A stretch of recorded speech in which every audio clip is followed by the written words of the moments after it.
Bismillahirrahmanirrahim. Alhamdulillahirabbil alamin wa bihi nasta'inu ala umuri dunya waddin.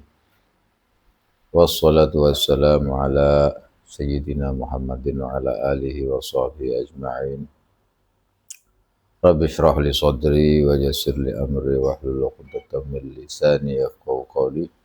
Subhanaka la ilma lana illa ma 'allamtana innaka antal alimul hakim. Amma ba'd.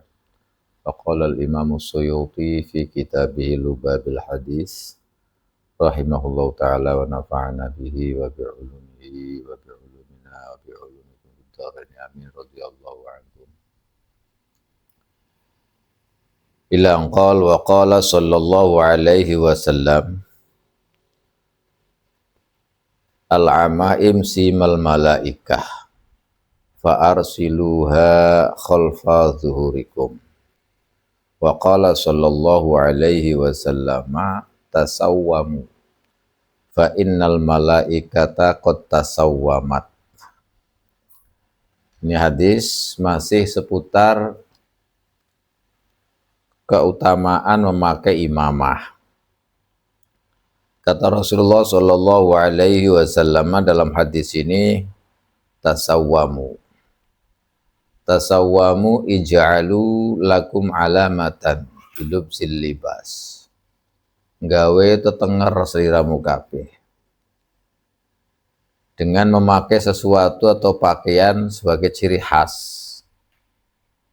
Itu namanya tasawwamat.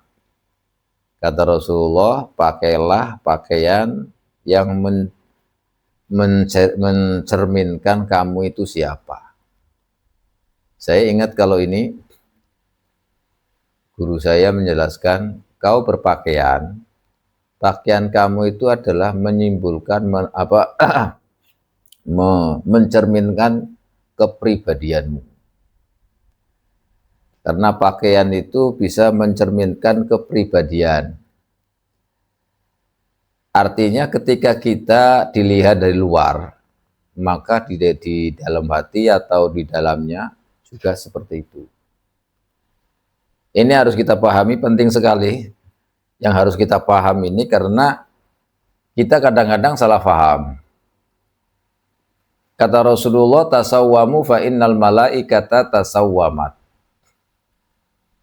Jadikanlah bagi kalian itu tanda-tanda atau alamat bahwa kau itu adalah seorang santri misalnya. Maka sebagai seorang santri ya berpakaian layaknya santri. Karena pakaianmu itu menunjukkan hakikatmu. Jangan sampai kau berpakaian begitu tapi dalamnya beda. Oleh karena itu ketika kita ini memakai sesuatu, maka pakaian yang kita pakai adalah cerminan dari kepribadian kita. Kalau kau menjadi santri, maka berpakaianlah menjadi seperti santri. Kalau kau menjadi apa, maka berpakaianlah seperti itu. Jangan suka menyamar. Makanya kadang kalau menyamar itu dibutuhkan dalam hal-hal tertentu. Dalam kondisi tertentu itu bisa digunakan dengan menyamar dengan pakaian yang lain. Dengan kondisi yang tertentu, tapi yang boleh maksudnya. Kondisi yang di dalam kondisi itu memperbolehkan kita untuk berpakaian sesuatu yang tidak lazim bagi kita. Tetapi tidak bertentangan dengan syariat tentunya. Kalau tidak bertentangan dengan syariat, kemudian kita memakai sesuatu yang bukan sebenarnya pakaian kita, yang tidak seharusnya itu kita pakai. Tidak bertentangan dengan syariat tapi, maka tidak apa-apa meskipun tidak mencerminkan kepribadianmu. Dan ini dicontohkan banyak sekali karena orang misalkan tawadhu, ini ada tawadhu. Orang tidak mau dikenal orang. Orang tidak mau diketahui identitasnya. Karena kalau diketahui identitasnya bakal bubar atau bakal rame atau bakal menimbulkan fitnah misalnya di sana sini. Maka memakai pakaian yang bukan semestinya, yang tidak bertentangan dengan syariat, itu tidak apa-apa boleh. Tetapi kalau tidak, jangan. Yang paling bagus bagaimana? Yang paling bagus ya wajar-wajar saja. Wajarnya seorang kiai ya pakai pakaian kiai. Sebagai ustadz, ya berpakaian seperti ustadz. Sebagai santri, sebagai pelajar, ya berpakaian seperti pelajar. Jangan sok memakai sesuatu yang semestinya tidak seharusnya dipakai. Kenapa? Karena ini menimbulkan sesuatu yang nantinya ada timbul kepalsuan atau kemunafikan yang tidak mencerminkan bahwa zahirnya itu lain dari batinnya. Jadi pakaian itu sangat penting bagi kita. Karena pakaian itu mencerminkan kepribadian seseorang. Biasanya begini, kalau orang biasanya itu rapi, pakaiannya rapi, ininya semuanya rapi, itu biasanya kepribadiannya pun rapi. Tapi kalau orang yang suka aut-autan, pakaiannya aut-autan, penampilannya aut-autan, maka dalam kehidupannya pun aut-autan, tidak tertata rapi. Maka ketika Rasulullah Shallallahu Alaihi Wasallam penampilan beliau itu sangat rapi sekali, sisiran itu rutin beliau itu, bahkan sampai jenggotnya, kumisnya ditata rapi beliau itu, rambutnya sampai kadang-kadang dipiak, dikasih minyak, itu Rasulullah. Jadi penampilannya itu rapi. Kalau pakaian, makanya pakaian Rasulullah itu sederhana tetapi sangat-sangat rapi. Nggak bisa digambarkan bagaimana Rasulullah berpakaian itu. Rasulullah berpakaian, pakaiannya wajar-wajar seperti orang yang, karena pakaian Rasulullah kebanyakan itu produksi Yaman. Jadi pakaian yang dikenakan oleh Rasulullah kebanyakan atau yang disukai oleh Rasulullah itu adalah pakaian produksi Yaman. Di mana produksi Yaman tatkala itu memang sangat kualitasnya sangat bagus. Kualitasnya sangat bagus. Kadang-kadang beliau memakai sutra, tapi sutra yang tidak lengkap. Artinya ada pakaian khusus untuk menerima tamu Rasulullah. Pakaian untuk menerima tamu itu digambarkan dalam sebuah hadis itu Rasulullah pakaiannya itu kayak jubah, kayak apa begitu, yang agak besar, kemudian di depannya sini atau di pinggir-pinggirnya ini disongket dengan sutra merah. Jadi khusus untuk menerima tamu, pakaiannya khusus yang di pinggir-pinggirnya ini ada songketan, di depan sini ada songketan sutra. Nah, sutranya itu warnanya merah. Jadi ketika Rasulullah orang yang sangat ganteng, ya, yang sangat maco lah kalau bahasa ini, itu kelihatan sangat berwibawa. Sehingga ketika musuh atau tamu yang datang dari lain agama misalnya, kan sering datang itu utusan-utusan dari orang Kristen, orang non Muslim itu dari Nasrani atau dari Yahudi tatkala itu Rasulullah berpakaian dengan pakaian yang sangat-sangat indah sekali, sehingga tamu yang datang itu menganggap bahwa Rasulullah itu bukan orang biasa, meskipun pakaiannya itu sederhana. Karena dahulu pakaian itu kebanyakan dari Persia, kemudian dari Yaman. Kalau dari Yaman itu pakaian yang terbuat dari wol. Ya, dari wol. Kalau yang dari Persia itu kebanyakan dari sutra. Ada dibaj, terus ada harir gitu ya. Terus ada macam-macam pokoknya yang dari sutra. Tapi kalau dari Yaman dari wol. Lah Rasulullah ini, bahkan para sahabat Rasulullah Shallallahu Alaihi Wasallam itu banyak pakaian yang mereka itu dapat hadiah pakaian dari Yaman. Makanya tidak heran kalau sekarang banyak orang menghadiahkan sarung, menghadiahkan baju, menghadiahkan apa. Memang dahulu zaman sahabat juga banyak begitu. Rasulullah mendapatkan atau sahabat mendapatkan hadiah pakaian dari Yaman. Itu dahulu begitu. Sampai dalam suatu cerita Sayyidina Umar radhiyallahu taala anhu yang tatkala itu memimpin jadi Amiril Mukminin. Salah satu dari orang Yaman mengirimkan pakaian banyak untuk sahabat. Setiap sahabat mendapatkan satu helai, satu potong baju. Istilah kalau kita ya baju lah, pakaian. Semua sahabat persahabat itu dapat satu-satu. Tapi sahabat Umar mendapatkan dua. Ketika beliau menaik mimbar, ingin khutbah, ingin ceramah, beliau Sayyidina Umar bin Khattab dengan gaya khasnya beliau, tatkala beliau di mimbar, ada salah seorang sahabat yang protes. Protesnya begini, wahai Amirul Mukminin, kau tidak adil. Kenapa kami ini mendapatkan pakaian satu, semuanya satu-satu potong, sedangkan engkau dapat dua? Ini semuanya hadiah dari Yaman kan? Satu, kita mendapatkan satu. Setiap orang mendapatkan satu. Tapi engkau pakai itu ada dua. Gak adil, protes ini orang sahabat. Dahulu biasa seperti itu biasa. Karena memang semua yang hidup di zaman Rasulullah, mengalami Rasulullah itu bagaimana Rasulullah memperlakukan sahabat-sahabatnya, memperlakukan rakyatnya lah. Beliau sebagai pimpinannya itu dengan sangat-sangat adil. Tidak ada yang mengatakan Rasulullah tidak adil, tidak ada. Semuanya mengatakan adil, kecuali orang munafik yang mengatakan bahwa Rasulullah tidak adil. Karena Rasulullah tidak menyimpan harta, tidak menyimpan apa-apa. Rasulullah kalau dikasih langsung dibagikan, sampai nggak mau nginep. Harta itu tidak boleh nginep di rumahnya Rasulullah. Begitu sampai ya langsung dibagikan. Ini Rasulullah. Makanya ketika dapat harta dari Bahrain waktu itu, dari Bahrain sampai ke rumah Rasulullah, langsung dibagikan sampai Rasulullah sholatnya agak telat gara-gara membagi harta yang datang dari Bahrain, dibagikan ke semuanya. Ini terjadi.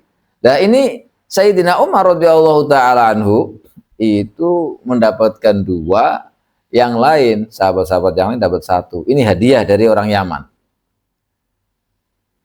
Ketika diprotes seperti itu, gimana Sayyidina Umar? Iya, saya memakai dua, kamu satu. Aku juga semua satu. Satunya ini punya anakku Abdullah bin Umar.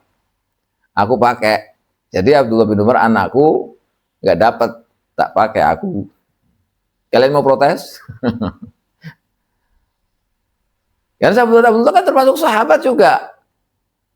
Jadi anakku itu ibaratnya kalau bahasa kita itu anakku itu punya anakku satunya punya aku sendiri. Satu-satu semuanya satu. Jadi aku satu, semuanya kamu satu. Anakku juga dapat satu, tapi yang tak pakai ini adalah punya anakku. Jangan kau kira aku dapat dua, aku dapat satu. Dapat. Langsung diprotes setingkat Sayyidina Umar, Amiril Mukminin, Khalifah Rasulullah yang kedua. Dapat bagian itu langsung diprotes. Ini mencerminkan bagaimana memang zaman itu memang istimewa, zaman yang paling istimewa. Sehingga tidak bisa kita gambarkan dengan kehidupan kita yang sekarang ini, tidak bisa, jauh sekali. Ini setingkat khalifah penggantinya Rasulullah. Kelihatan ada seperti itu langsung protes ini loh. Ya kalau sekarang kan demo misalnya, misalnya. Tapi memang ditanggapi dengan serius dan itu jelas, karena kadang-kadang sesuatu itu butuh penjelasan. Bukan hanya ini harus begini tapi nggak ada penjelasan. Enggak, memang sesuatu itu kadang butuh dijelaskan. Kalau orang tidak tahu, kalau nggak dijelaskan, itu akhirnya jadi salah sangka. Jadi suudzon. Makanya harus dijelaskan. Nah ini contoh yang dilakukan oleh para sahabat dengan Sayyidina Umar, dan Sayyidina Umar menjelaskan itu adalah perumpamaan yang jelas bagi kita. Bagi kita ini memang yang pertama harus adil. Yang kedua, ketika ada sesuatu yang sekiranya mengandung unsur nanti mencurigakan, itu harus dijelaskan supaya tidak terjadi salah sangka, supaya tidak jadi tersalah nanti agak bagaimana suudon dan lain, menimbulkan fitnah, menimbulkan perpecahan di antara umat, maka harus dijelaskan. Nah ini dicontohkan oleh para sahabat dahulu. Nah ini pakaian yang didapat itu kebanyakan dari Yaman karena terbuat dari wol. Karena pakai sutra itu kan nggak boleh. Jelasnya hadisnya itu jelas. Ya, apa namanya? Uhilla lana al-harir, uhilla linisai ummati al-harir, wa hurrima ala rijali min ummati. Atau kama qala sallallahu alaihi wasallam. Jadi al-harir apa sutra itu haram atau boleh bagi perempuan tapi tidak boleh bagi laki-laki. Jadi zaman sahabat itu kebanyakan pakaiannya datangnya dari Yaman. Hadiah dari Yaman apa semuanya itu. Memang dari dahulu. Makanya kalau sekarang sarung itu yang produksi orang Yaman, Bahaswan itu BHS itu kan orang Yaman juga. Itu banyak sekali itu apa? Sarung-sarung yang produksinya dimiliki oleh orang-orang Yaman. Itu. Al-Jufri, terus apa lagi itu orang-orang Yaman memang. Ini rupanya mau meniru zaman-zaman sahabat dahulu. Jadi memang zaman sahabat dahulu pakaian-pakaian itu dari Yaman yang terbuat dari wol, terbuat dari wol, bukan dari sutra. Makanya Rasulullah suka sekali pakaian yang dari Yaman. Banyakkan pakaian yang dipakai oleh Rasulullah itu ya pakaian yang dari Yaman. Nah, ketika Rasulullah menjelaskan tasawwamu fa innal malaikata tasawwamat, maka kita harus paham jati diri kita itu ya dengan pakaian. Makanya ada misalnya orang Indonesia pakaiannya apa? Ya pakaian ala orang Indonesia. Pakaian nasional, ya kan pakaian nasional. Dalam momen-momen yang dibutuhkan antar negara untuk mencerminkan apa, maka Indonesia pakaiannya dengan pakaian ciri masing-masing. Malaysia dengan ciri khas pakaian Malaysia. Selama itu tidak bertentangan dengan syariat tidak apa-apa. Karena memang ada hadisnya. Jadi kita memakai sesuatu itu mencerminkan kepribadian kita. Kalau kita menjadi guru ya kita berpakaian seperti guru. Jangan sampai kemudian pakaian kita apa, terus sejatinya hakikat kita itu apa, jangan. Karena ini nanti akan masuk pada yang namanya pemalsuan. Kecuali dalam bidang-bidang atau hal-hal atau kondisi tertentu yang kondisi itu menjadikan dia berpakaian tidak seperti semestinya, tetapi pakaiannya tidak melanggar syariat. Itu nggak apa-apa. Tapi kalau hari-hari biasa atau apa, ya nggak usah ini. Sebab kalau misalnya ini penting sekali. Kalau kita misalkan santri itu kan identik dengan pakaiannya, pakai kopiah atau pakai sarung lah. Ini pokoknya ada ciri-ciri khasnya itu. Kemudian pakai koko atau pakai apa. Ini mau melakukan apa-apa itu akan terhindari dengan pakaian itu. Wah malu saya pakaiannya begini masa mau ini gitu. Kita pakaiannya begini, kita seorang santri masa mau melakukan ini. Itu akan berpengaruh dari pakaian. Salah satunya di antara sebabnya, walaupun itu nanti gejolak dalam hati setan itu yang lebih kuat atau nafsunya yang lebih kuat akan melakukan hal-hal yang dilarang oleh syariat, tetapi yang jelas bisa membantu sebuah pakaian itu. Kalau misalnya orangnya pakai ini terus kemudian melakukan ini, kan nggak pantas. Karena pakaian itu mencerminkan kepribadian seseorang, sehingga dengan pakaian itu dia akan terhindar dari namanya maksiat, terhindar dari namanya dosa, terhindar dari ini. Masa orangnya ini begini, itu pasti orang kalau gitu, maka dia akan malu sendiri dengan pakaian itu. Maka ini penting. Rasulullah menjelaskan ini kenapa ya, karena secara naluri atau normal lah manusia secara umum istilahnya. Kalau pakaiannya begitu ya berarti menggambarkan ini dia nggak bakal melakukan seperti ini. Walaupun itu kadang-kadang tidak seperti itu. Makanya kalau ada orang begini, mesti kita akan husnudun. Wah ini orang baik ini. Karena pakaiannya, dari pakaiannya itu Masya Allah rapi, sopan pakaiannya ini. Maka kita di hati kita akan, oh kita akan langsung husnudzon, mudah gitu loh maksudnya.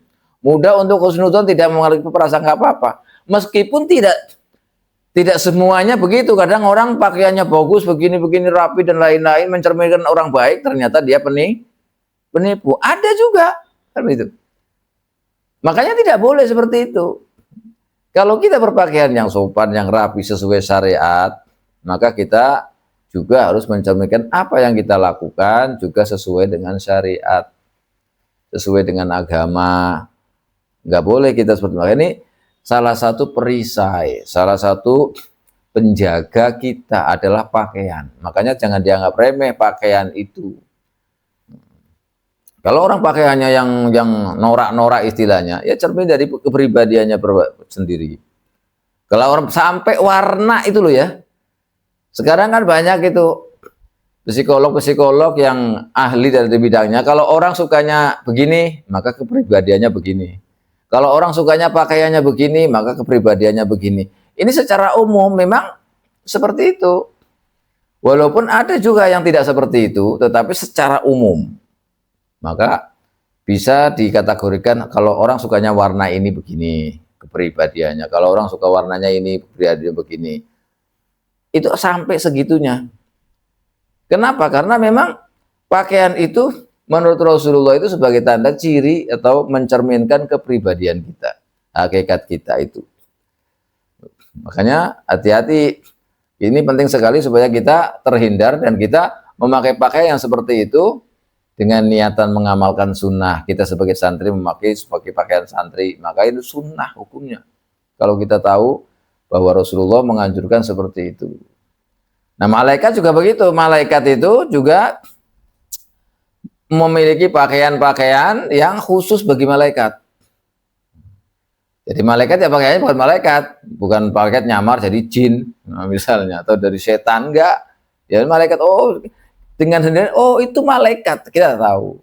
Itu malaikat, kita tahu. Kenapa? Itu loh pakaiannya pakai jubah, pakai imamah yang ada kuncirnya ke belakang itu. Karena kemarin itu ketika perang Badar, itu ada imamahnya, kemudian pakaiannya putih, terus ada kuncirnya ke belakang gitu. Itu para malaikat. Ini ciri-ciri.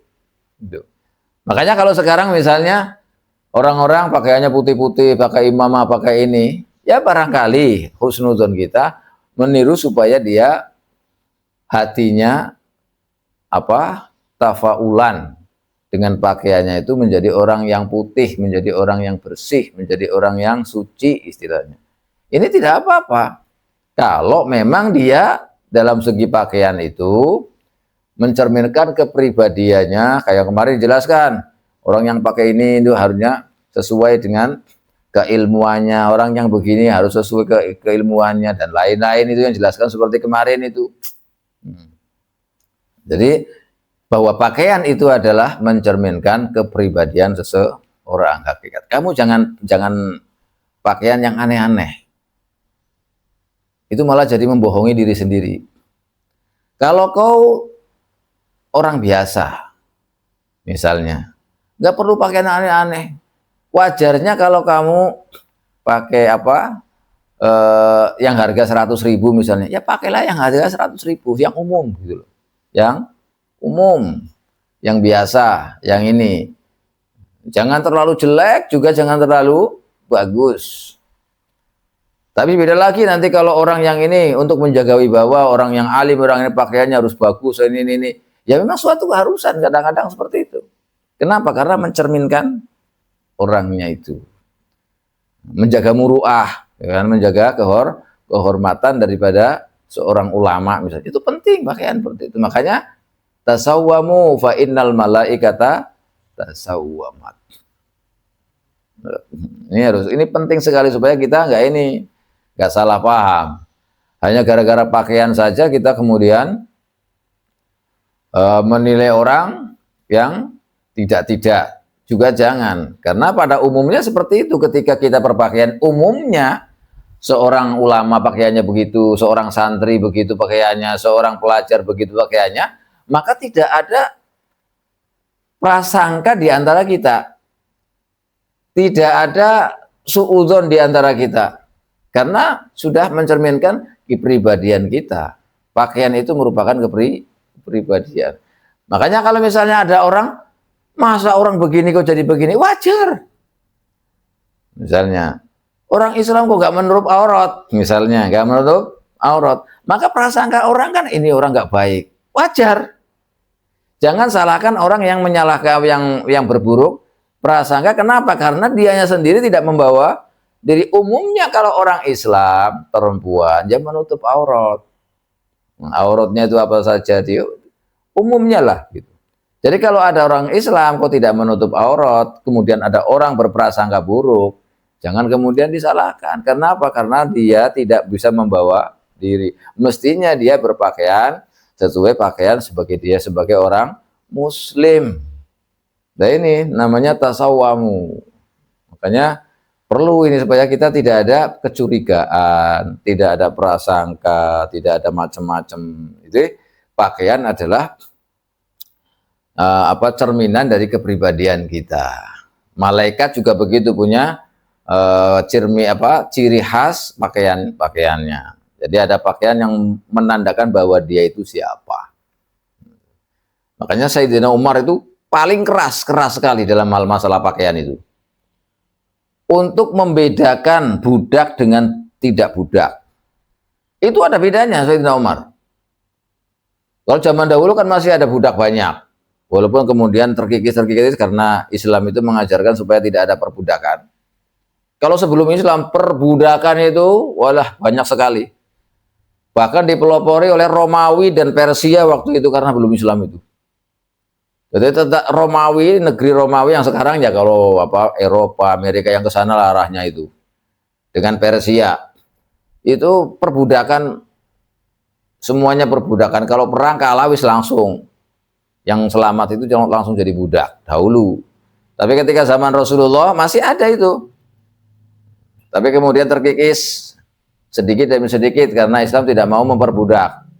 Makanya kemudian kita saksikan ada beberapa sanksi yang sanksinya itu adalah memerdekakan budak. Seperti kafaroh budak, membunuh juga memerdekakan budak dan lain banyak sekali anjuran-anjuran untuk menghilangkan perbudakan itu. Nah, Sayyidina Umar ini membedakan pakaian antara budak dengan bukan budak. Bahkan suatu ketika ada orang budak, seorang budak kok berpakaian bukan seorang budak, langsung ditakzir, dihukum. Itu Sayyidina Umar tegas sekali. Kalau ada budak, pakaiannya bukan pakaian budak, pakaian orang yang merdeka, ini langsung dihukum. Kena sanksi, ditakzir. Kenapa? Karena tidak bisa, nanti orang menyangka bahwa dia orang bukan budak. Kemudian orang kafir, orang selain Islam, misalkan orang Yahudi, orang musyrik atau apalah misalnya orang Nasrani, ini pakainya dibedakan dengan orang Muslim.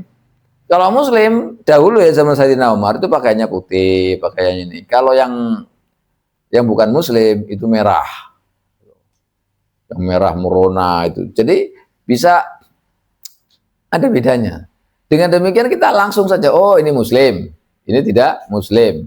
Jadi kita tahu langsung gitu. Ini budak, ini bukan budak, ini tahu. Jadi Sayyidina Umar ketat sekali. Makanya kita sekarang ini banyak tertipu. Kenapa? Karena orangnya palsu. Ya kan, karena orangnya palsu. Orangnya bukan baik-baik, pakaiannya nyamar jadi santri. Orangnya nggak tahu apa-apa, nyamar jadi kiai, jadi ustadz. Padahal dia nggak bisa apa-apa. Cuma niru pakaian. Makanya kemarin kan nggak boleh, itu termasuk ghis, nggak boleh itu.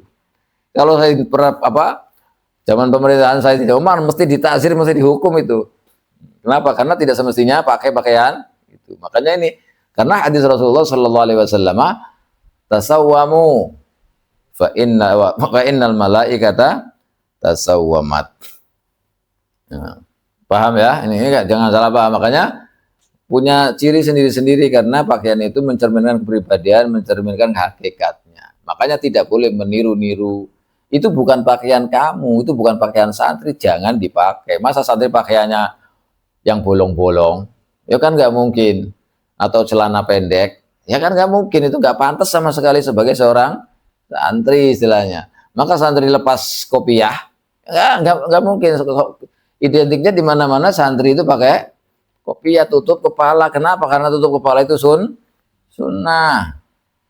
Makanya niatnya tutup perempuan apalagi harus pakai jilbab, harus menutup auratnya yang rapat itu. Ya seperti itu.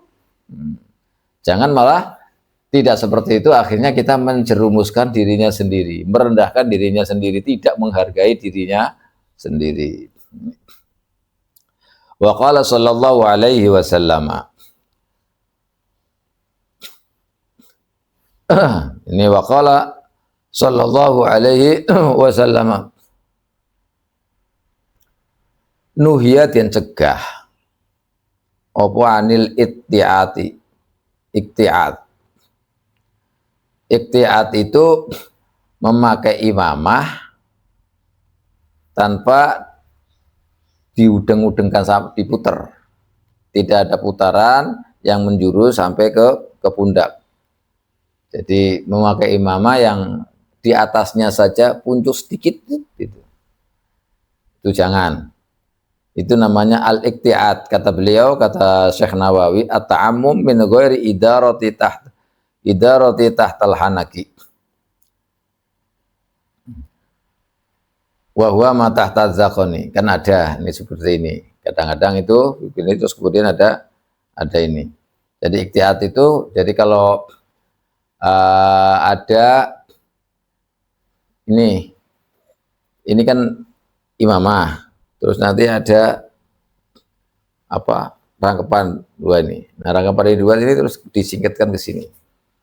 Nah, disingkatkan ke sini nih. Nanti kalau di sini nggak ada ya, jarang ya.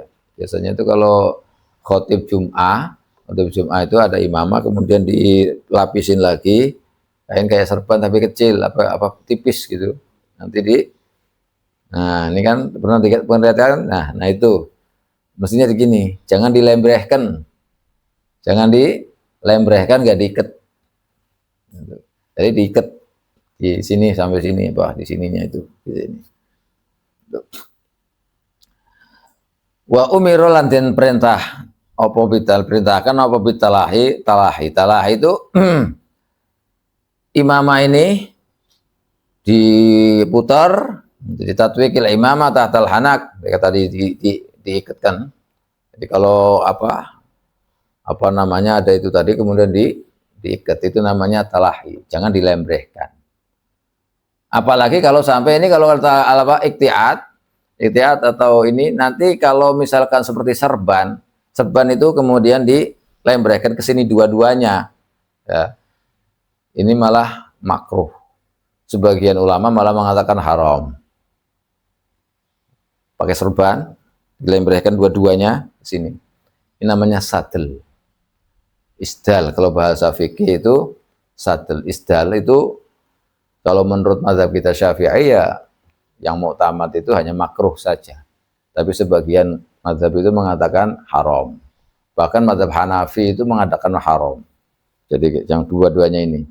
Jadi kalau mau pakai serban, satu aja yang di depan, yang ke belakang. Atau satu sini terus dilipatkan ke belakang, itu yang bagus. Tapi kalau dua-duanya ini kadang-kadang memang ini hanya sebuah pakaian, tapi Rasulullah sampai menjelaskan tentang hal ini. Makanya itu tadi kalau bisa dilipat begini supaya tidak ngelembreh. Karena kalau ngelembreh itu sadel, itu nggak boleh. Kenapa? Imam Ibnu Hajar al-Haytami menjelaskan tentang ini, itu diantaranya karena itu tasyabbuh bil kufar. Karena orang-orang selain muslim itu memakai serbannya itu sampai dua-duanya itu ngelembreh. Coba kita lihat di India itu orang-orang Hindu, itu pakai selendang sini sampai dua-duanya ke depan. Dan dahulu rupanya juga seperti itu. Mereka pakai selendang atau pakai serban, kemudian dilembrehkan ke depan semuanya.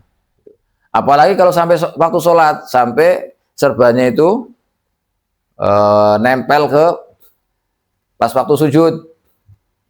Karena mereka selain muslim itu kalau ibadah seperti itu dahulu ya. Makanya kalau sekarang ini kita lihat misalkan di India itu kan banyak sekali itu yang apa pakai selendang yang panjang itu sampai lempel kemudian sampai begini-begini kan itu sampainya jangan seperti itu. Makanya fikih itu menjelaskan as-sadl itu ada 3 hukum.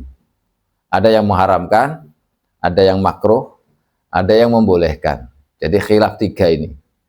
Ada yang mengharamkan, ada yang membolehkan, ada yang makruh. Nah, menurut Ibnu Hajar itu hukumnya hanya makruh. Ibnu Hajar hanya makruh saja. Nah, kita harus tahu.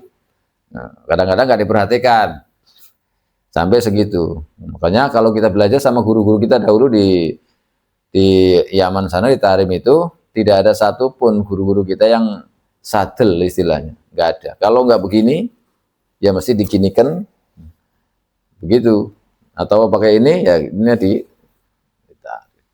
kita lihat dilembrehkan itu kenapa ya karena memang ada penjelasan dari Rasulullah SAW yang dibahas oleh ulama ahli fikih jelas. Makanya jangan hati-hati itu meskipun hal sepele tapi ini dijelaskan Rasulullah kita harus perhatian pakai serban bagaimana kita mengamalkan apa yang dilakukan oleh Rasulullah yang diperintahkan oleh Rasulullah. Barangkali dari situ walaupun itu banyak orang tidak mengamalkan atau as-sunnah al-mansiyah, sunnah yang dilupakan, tapi kalau kita mengamalkannya barangkali itulah satu titik positif bagi kita, amal kita yang diterima oleh Allah yang agung di hadapan Allah. Orang tidak mengamalkan, kholi, biarin karena hukumnya khilaf dan lain-lain kita mengamalkan. Ya, kita mengamalkan barangkali dari situ itu amalan kita yang bisa diandalkan di hadapan Allah Subhanahu wa taala. Demikian sampai di sini. Insya Allah nanti kita lanjut kembali pada bab yang baru yaitu tentang puasa nantinya. Sekarang sudah selesai tentang masalah pakaian dengan imamah. Mudah-mudahan bermanfaat, bisa dipahami dan dibutuh oleh Allah Subhanahu wa taala. Amin ya rabbal alamin. Demikian wallahu a'lam bishawab.